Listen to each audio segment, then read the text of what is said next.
Hey everyone, it's Lisa with Are You My Cousin? It's time for another weekly genealogy chat because I love to talk about genealogy a lot. And you can tell today I have Mary Eberle with me of DNA Hunters. Hey Mary, how are you? Hi, Lisa. Great. How are you? I'm doing well, thank you. So excited to have you again today. For those of you if you've not met me, I am Lisa. I am the owner and creator of Are You My Cousin? The blog and website where I try to take the overwhelm out of your genealogy research. Now, I also have my friend Mary here because Mary is the owner and founder of DNA Hunters. So she specializes in DNA research, and I don't. Let's just put it mildly. I do not. So while I know the basics, I'm not able to really help people with that or to really talk about it and teach that kind of thing. So, but I do know who to ask. And so I asked Mary. So as you're coming in, would love for you to give us a thumbs up, a hello, something just to let us know that you can see and hear us okay, that everything's coming through. You probably noticed, those of you who are with us each week, you probably notice that I have a different background behind me. I am at my daughter's house, so I'm not in my home office. So it's a little echoey through here with her hardwood floors. So I apologize for that up front. If you hear a little echoey, it's more my surroundings. There's nothing wrong on your end. Hey, Eric, good to see you from Albany, New York. Wonderful, wonderful.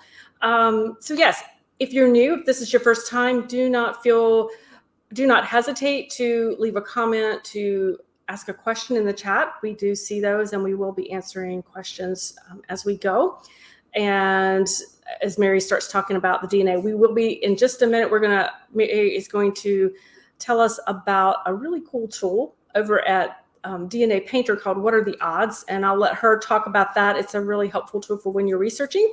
But in the meantime, let me just see who else here. Hey, Flo, it's good to see you all the way in Oregon. Hey, Dave, good to see you from out in Washington State.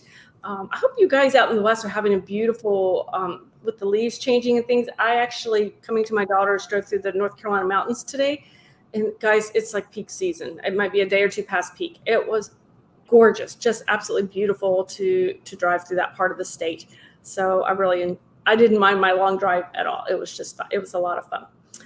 Okay, so what's happening at Are You My Cousin? You're going to be seeing, I've been telling people over the next few weeks, you may notice some changes in the website. Everything is still there. I am working with a website designer, and we're doing some different things to make it a little easier for you guys to navigate. And so we're kind of cleaning things up a bit.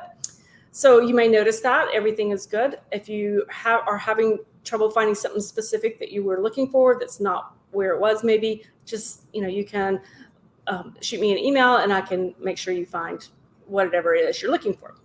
Hey, Wanda is from Alabama. Wonderful. Hey, Leslie from Ohio. And Nora is from Sarasota Springs, New York. Wonderful. And Genevieve is from England. Wonderful. Oh, we're so glad that you joined us. So we've gone international, it appears. So wonderful. Excellent. So let's just get started right off the bat here. So Mary, tell us a little bit about maybe what it is we're going to talk about today. Obviously, we're going to talk about the DNA Painter and its tool, but maybe start off with what is DNA Painter. I expect a lot of folks don't even know what that is yet. And I will pop the link down into it while you do that. Sure. DNA Painter is a website, so it's dnapainter.com, and it has a bunch of tools that you can use to analyze your DNA results. So you're importing information from other DNA testing companies, or from DNA testing companies, because DNA Painter doesn't do any DNA testing. Mm-hmm. They just provide these tools, and they let you sign up for a free account, and you can do a minimal amount of things with that free account. Mm-hmm. So for example, with the What Are the Odds tool, you can create one tree and use that. But if you, like me, want to create a bunch of trees, then you would need a paid account. And it was actually someone in England who started that website, Johnny Pearl from London. Mm-hmm. And he collaborates with Blaine Bettinger, Leo LaPro Larkin, both of whom are in the United States. Andrew Millard, who's also English, is also one of the people involved in creating these tools. So it's a real international, website, and a Mhm. lot of really big brains together coming up with these really useful tools. And actually, in my talk, I'll show you like what it was like in the old days before these tools, because it's kind of fun to think about that, and how we used to have to struggle and basically do a lot of. I remember one time I graphed out how much DNA somebody shared with their match to try to figure out what the relationship was, Mhm. and then on another big project, I used all of the information that I had, and I had to put it into an Excel spreadsheet and calculate these numbers, and now we have this tool that does all of this for you. I remember I used to work with a research partner, a distant cousin, on my white family line. And of course, researching John White and colonial North Carolina and Virginia gets really sticky, as you can imagine. But he did the DNA part of it. He was very well versed in DNA.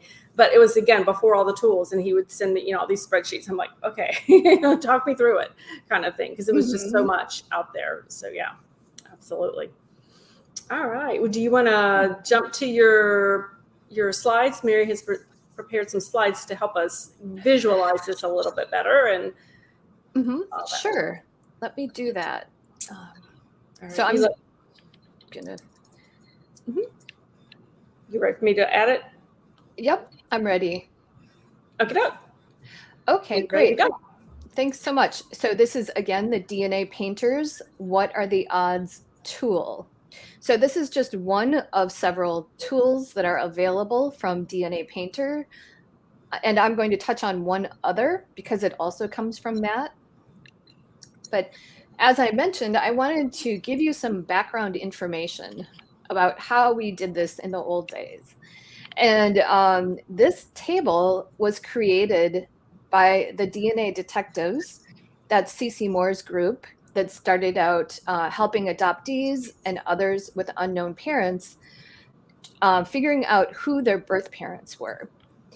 And people were collecting the amount of DNA that were shared with various matches, and then coming up with this table that showed you you would go to the amount of DNA shared. So let's say you share 1900 centimorgans with somebody, you would come down this column and you would stop right here because that's within this range. Mm-hmm. And if you were working in percents, you could also do that. And then it had these groups that were labeled A, B, C, and so on. And then you would go to this column and say, okay, that person I share 1900 centimorgans with, it might be my half sib, it might be my aunt, uncle, niece, or nephew, and so on. And then you might also look at this last column. And this was great. Before this, I actually had a table like it that I got from a workshop that I went to in Dallas that Cece was teaching. So I'd have to pull out the big 3-ring binder and go to the Post-it note that had a similar table to this, open it up and look at it. Mm-hmm. So, this is nice. And it was really nice that it's 2 pages, and you definitely got a good idea of what these possible relationships were based on how much DNA you shared with somebody.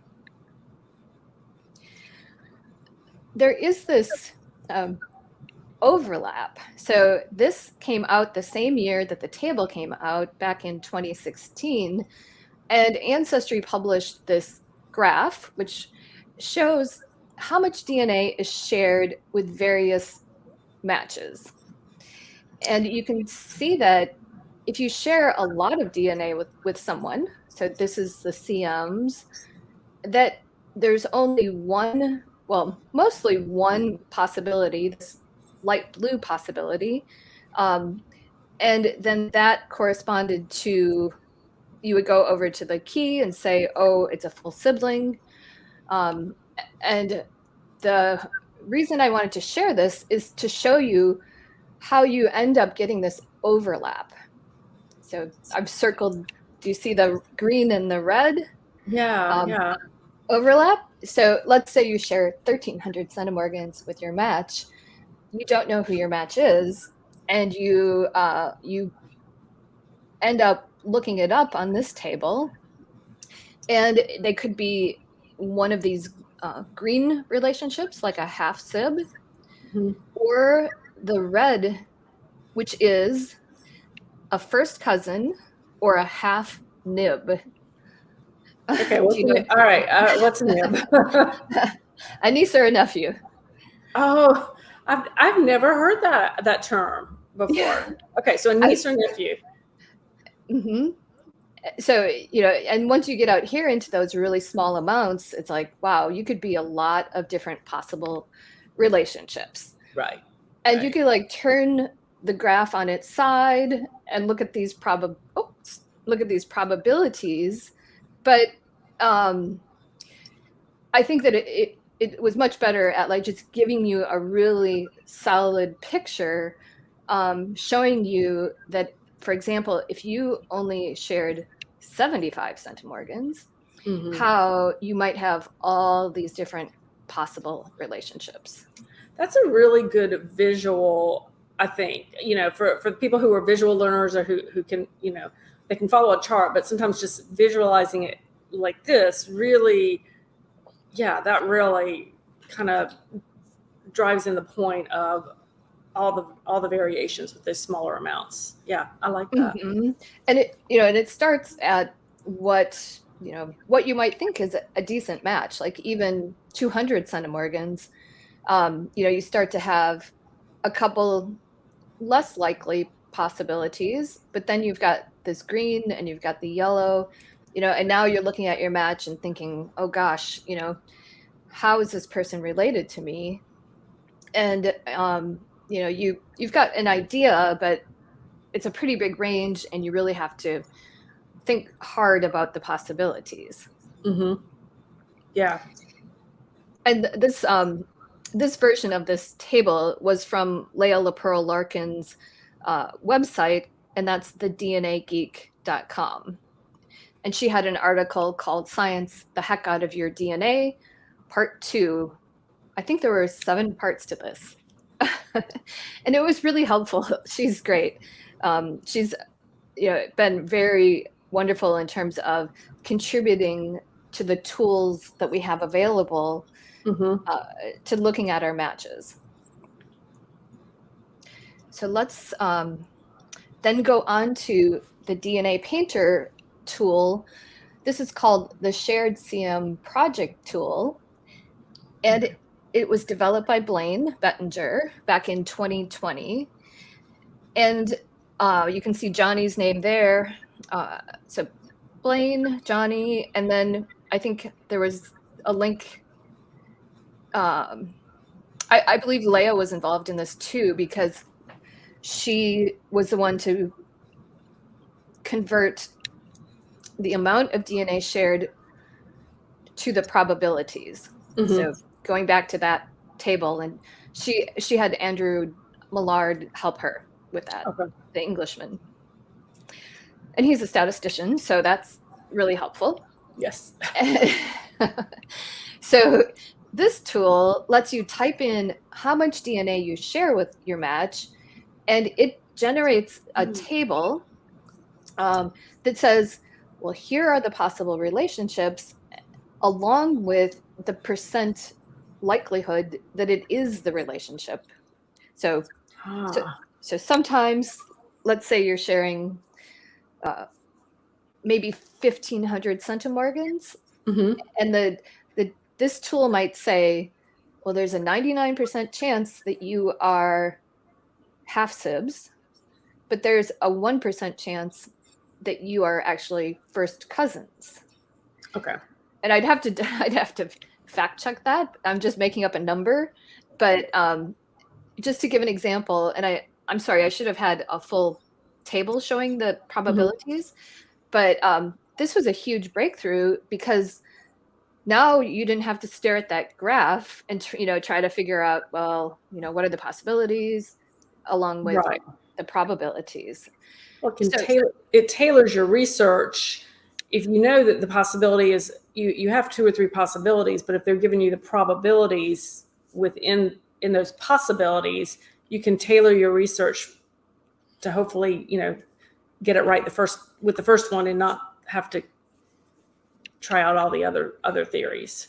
Right, right. And just from basic genealogy, we know, for example, that if we have a first cousin, that we're going to share grandparents. Mm-hmm. And that means that if we don't know who our grandparents are, and all of a sudden we have this match that looks to be likely a first cousin, we can look at their tree Mm-hmm. and look at their grandparents, and we know right away where to look in their tree, and then we can also start to figure out, well, is it the grandparents, their maternal or their paternal? Mm-hmm. So it's like you were saying, it's guiding us. Knowing the possible relationships really guides us in terms of figuring out how we're connected. Yeah. Nice. So we have this tool, and in some situations, we might actually be related to a whole family of matches. So let's say for you're an adoptee, or you don't know who your birth parent is, or maybe you don't know who your second great grandfather is, and then through your DNA testing, you find matches that are related to each other, and they must be related to you because they're matching DNA with you. Mm-hmm. But you're looking at it and thinking, oh, well, how do I fit into their tree? Mm-hmm. So the what are the odds tool lets us take these combined probabilities. This is just a simple family tree that I drew. So I've got, you, the test taker, and maybe you're looking for your grandparent, and you've got these matches, 244 centimorgans. This told you that it might be a second cousin. This meaning the shared centimorgan project tool. And through research, you realize this other match who shares 202 centimorgans, they're related to this one, and so on and so forth, that ultimately, and you're getting these trees and likely relationships to you, Mm-hmm. and you're able to manually figure out, at this point you would be looking at, okay, if I'm missing a grandparent, then if it's a grandmother, you would be looking at Joe's sisters, but not Melissa. Mm-hmm. So we're still manually doing this. Right. So you've got this group of matches that are related to each other through that shared matches feature Mm-hmm. at the testing company, and then you're realizing, oh, this might tell me who this missing grandmother is. Mm-hmm. Gotcha. The what are the odds tool automated this, and it is again one of the DNA Painter tools, and there is the original version and then version 2. Oh. And this is going to help you figure out how you're related to a group of matches. And, they'd be unknown to you, whether it's because you have a missing ancestor, or maybe your DNA testing told you that, oh, my grandfather wasn't my grandfather. Mm-hmm. So, we do see cases like that quite a bit. And it lets you find these connections to this family of matches. And it's going to, I'll show you a couple of screenshots of one example, but it's going to give you a score.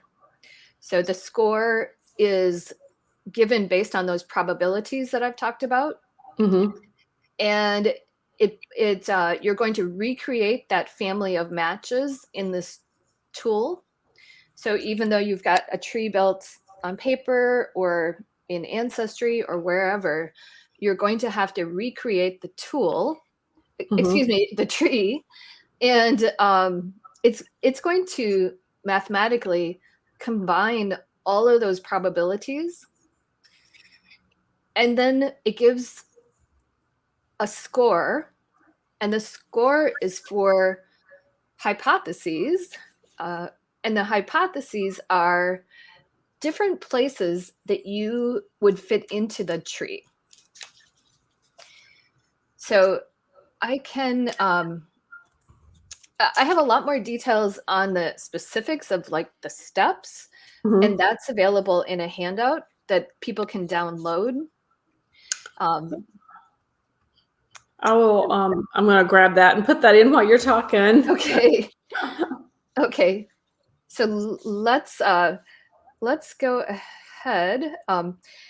This is a hypothetical that I have set up, and this is if I'm trying to figure out who my birth mother was. So it's asking me the target name, and that's I just put in Mary PowerPoint, and my birth year, and then I have to answer my research question. Mm-hmm. So who was Mary's birth mother? Okay. Okay. And then I'm putting in this group of matches and how much DNA I share with them. And the hypothesis or hypotheses are where the tester, meaning me, who took the DNA test, where I fit into that tree. Okay.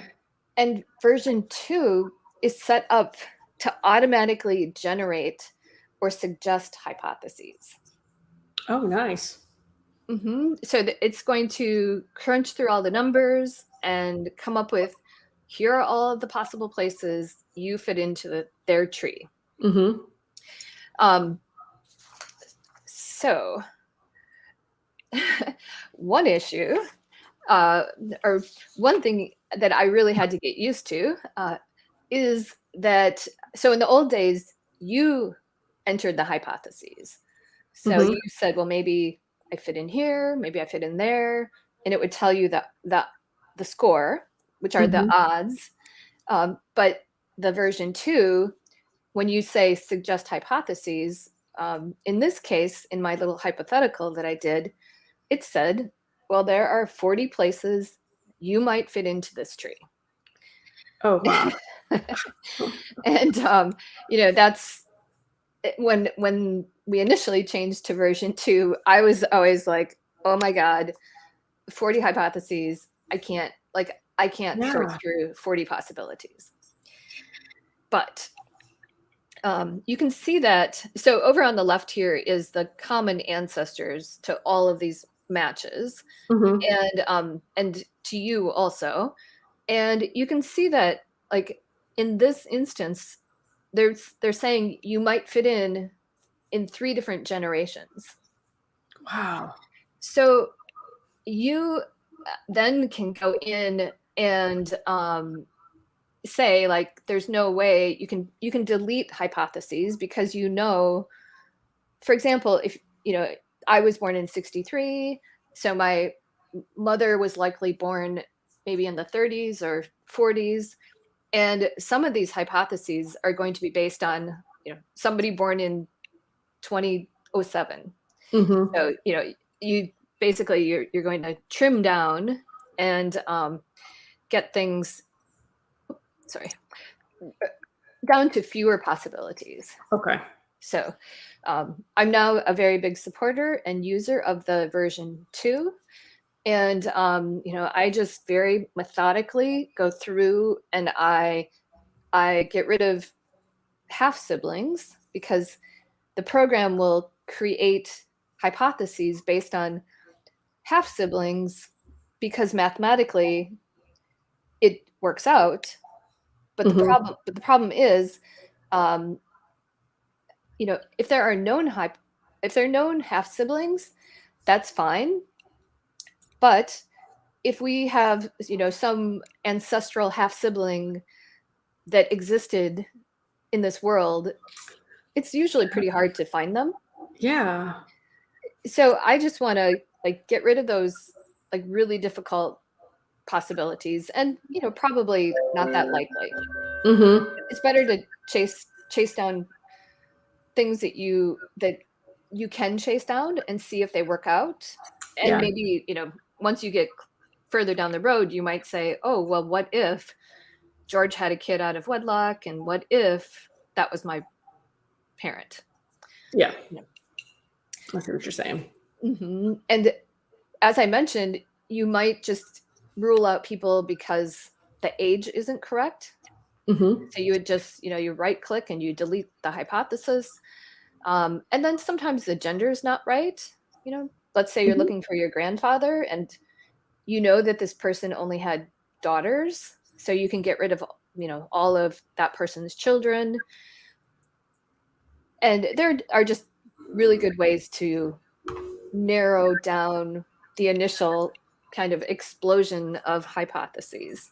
So if you get 40 hypotheses, don't panic, because you can quickly reduce that number.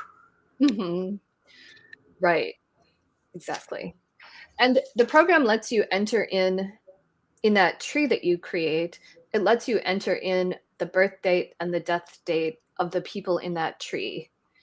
And it shows up and makes it a lot easier to say, oh, geez, my birth mom could not have been born in 1900. That makes sense. Yeah, so, once you've gone and you've reduced all of those impossible or highly unlikely possibilities, meaning hypotheses, now you're going to have a lot fewer hypotheses. But actually, at this point, especially if you're going through that automated process where the program is suggesting these possibilities, you probably need to look and see. So let's say the program says you might be the grandchild of George. And now you need to look and see, well, how many kids did George have? Maybe I need to add those in.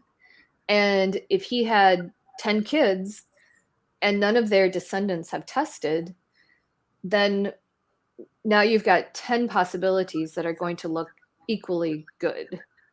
Yeah. So there's some reducing of the possibilities, but there's also some expansion if you haven't built out that tree completely in the first place. Yeah, I can see how that would happen. And normally I build a tree based on the matches that I have and how I know they connect back. So there oftentimes are missing people from the tree. Okay. Yeah. And I'm thinking about how old people are, and then I'm looking at the scores. And what I really want is one hypothesis that is at least 10 times more likely than the rest. And sometimes we say 20 times more likely. I've talked to Leah about this. It's just, and I can't, even though she and I talked and we talked statistics, and then I consulted with my sister who has a degree in econometrics.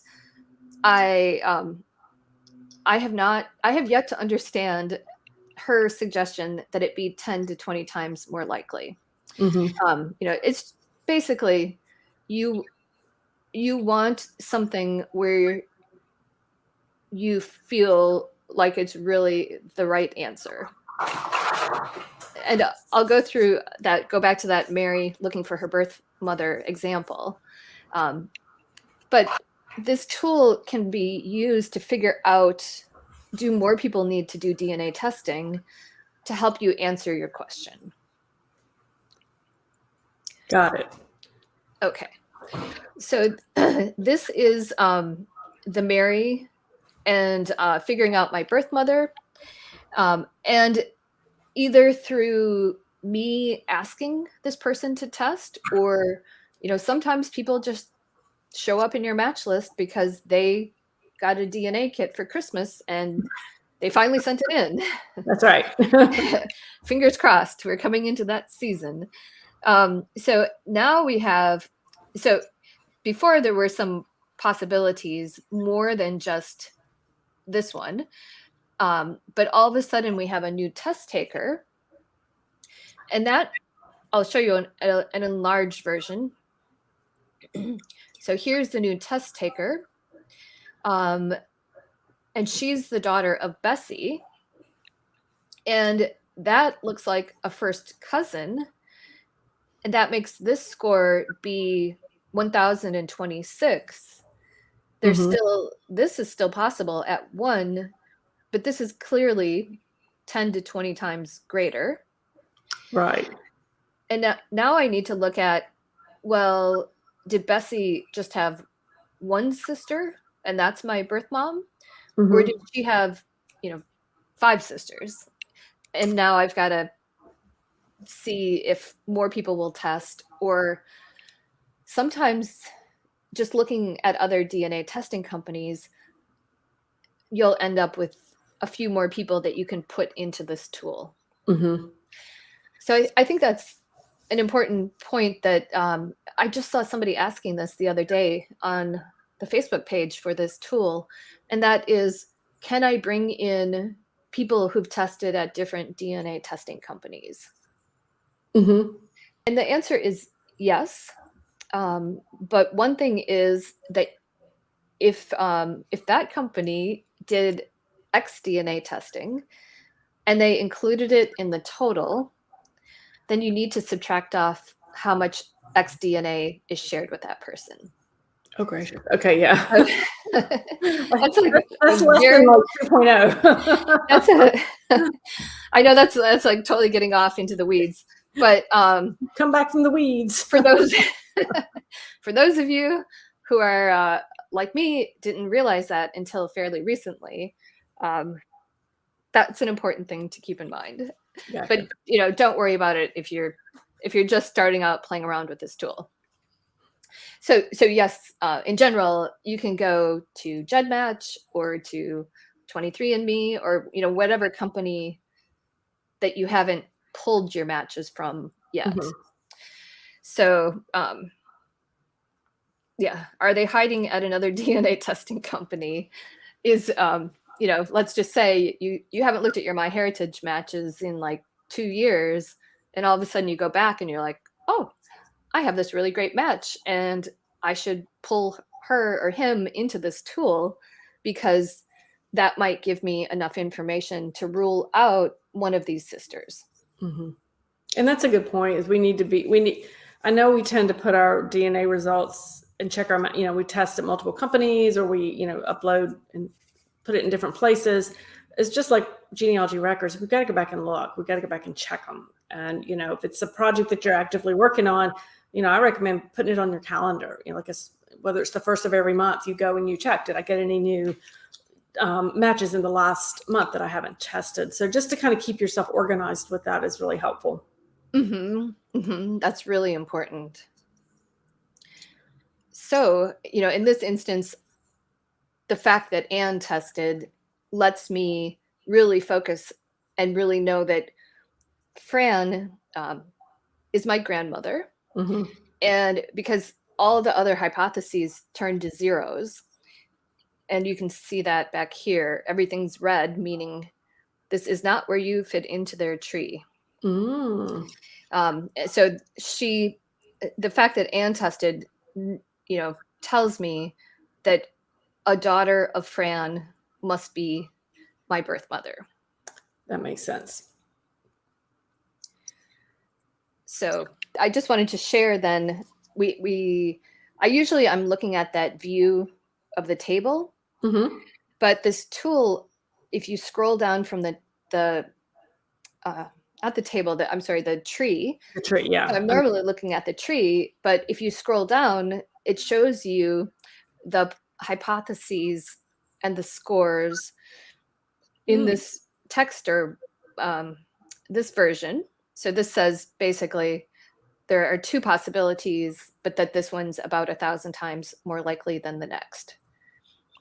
Start there. It's kind of like a big neon sign. Start here. Right. Yeah, we only have so much time to be doing this work, and this is so nice to be like guiding us in terms of what's important, who to look at, and so on.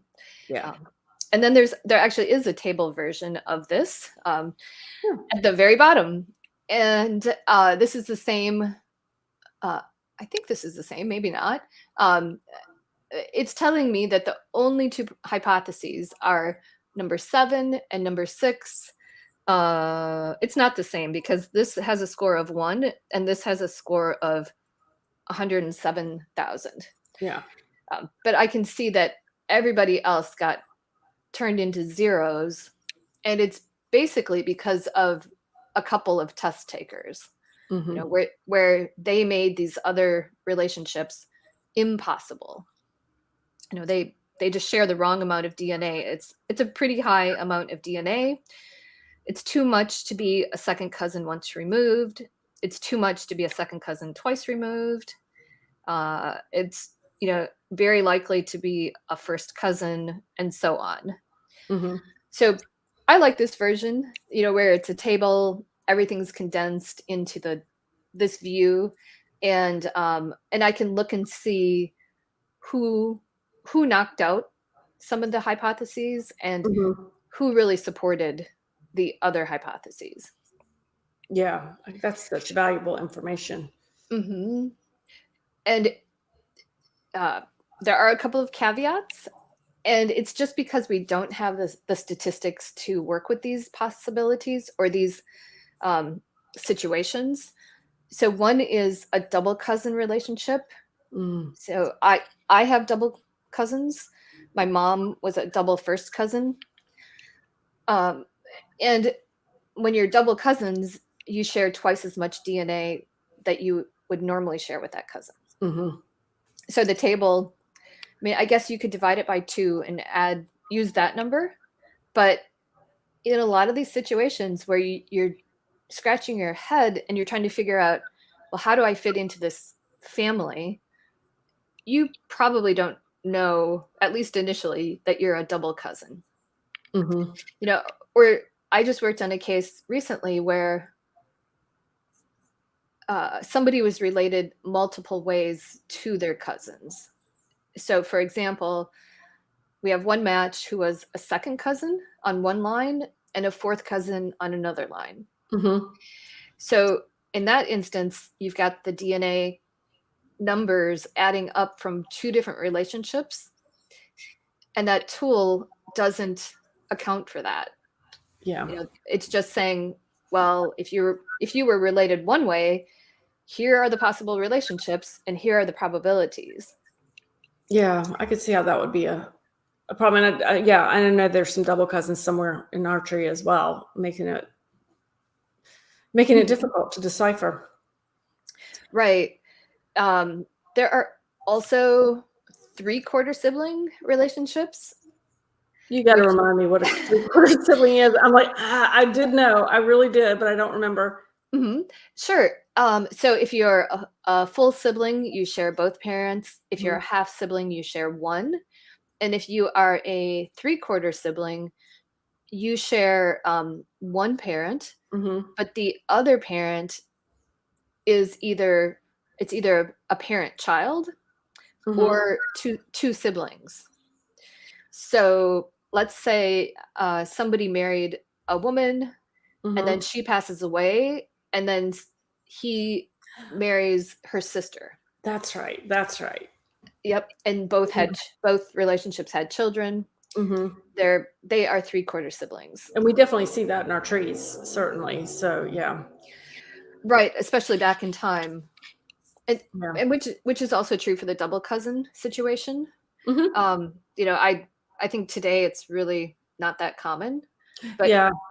my grandparents, they, brother and sister married a sister and a brother, Mm-hmm. so um, and the other thing, and this is probably a lot more common, is endogamy. And that is where you've got this closed group, and it might be due to geography, like you live on an island, or it might be due to religion, like with Ashkenazi Jewish people, Mm-hmm. or just practice that you're intermarrying within the group. Yes. And then people are related, up to, well, not up to, but I know someone, and actually Leah LaPearl Larkin, her mom is Cajun, and she has shown slides showing her mother's match, and they're related like 12 different ways. Wow. Yeah.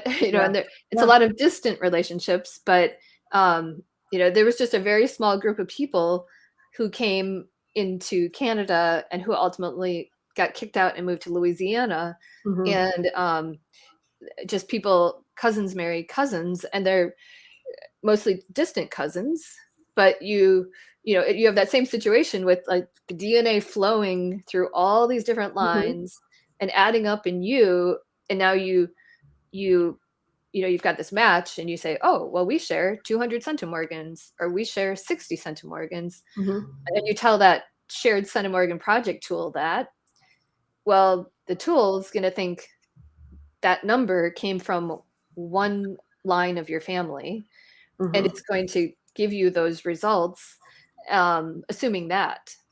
Yeah. Yeah. It has no way of knowing, definitely. Hmm. And Leia's actually working um, on some modifications that will allow for Awesome. accounting for the endogamy. Got it. So at the Roots Tech last year, she gave a talk, and she had already collected statistics from quite a few different endogamous populations. Mm-hmm. And then she was asking for people to reach out to her if they are from another endogamous community, and because she wants to collect data from them. Mm-hmm. And when I saw that, I connected her with a group of people from New Mexico that I know, um, who are descendants of Spanish people, and it's a very endogamous community there. Mm-hmm. And it was really nice because they were very interested in sharing with her, and she Oh, good. loved having another group. That is good. We're So getting a couple questions. Are you ready good, for yeah. questions at this point? Perfect, yeah. Should I So stop sharing? yeah, yeah. I'll bring you back. Stop sharing. I'll bring us back. There we go. Oh, we're back. Okay. Okay. So Annette was asking, how does DNA Painter compare with tools at other sites? Um, so it's really kind of what we talking about, because it gives those hypotheses and the kind of narrows down the choices, basically, right? Right, and I would say it has different tools. So, for example, it has different tools than Genetic Affairs, which does those autoclusters. Mm-hmm. Although now we can bring in the autocluster DNA into the chromosome mapping tool at DNA Painter. Mm-hmm. So I think they're working together. If not behind the scenes, then in front of the scenes. Mm-hmm. And I was able to play around with that a little bit recently and see, instead of painting the chromosome the matches individually, you pull in these people from the clusters. Oh, okay. So it's so basically it's a different set of tools. Okay. So they each have their own, obviously their own strengths there. and different types of what they're looking at. So Catherine was asking, is Family Tree DNA the only company that includes X DNA in the total centimorgans? 23andMe does also. Okay. My heritage tests the X, but they do not include it in their totals, and they don't show it to you in the chromosome browser. Okay, that's good to know. Okie doke. Wow, that's a lot. I can't wait. I'm sitting here going, okay, I need to go check the DNA painter, and I've got this tree I need to work on, and I need to run this through, because I had a match reach out to me over the summer. I'm like, oh, I need to run that through and see how that looks. So yeah, I'm excited to try it out. Good. I used it recently for an ancestor that I suspected wasn't my biological ancestor, and I had found a group of matches that are connected to my aunt, and it's something on my dad's side, and this is a paternal aunt, and then it's on my aunt's mother's line.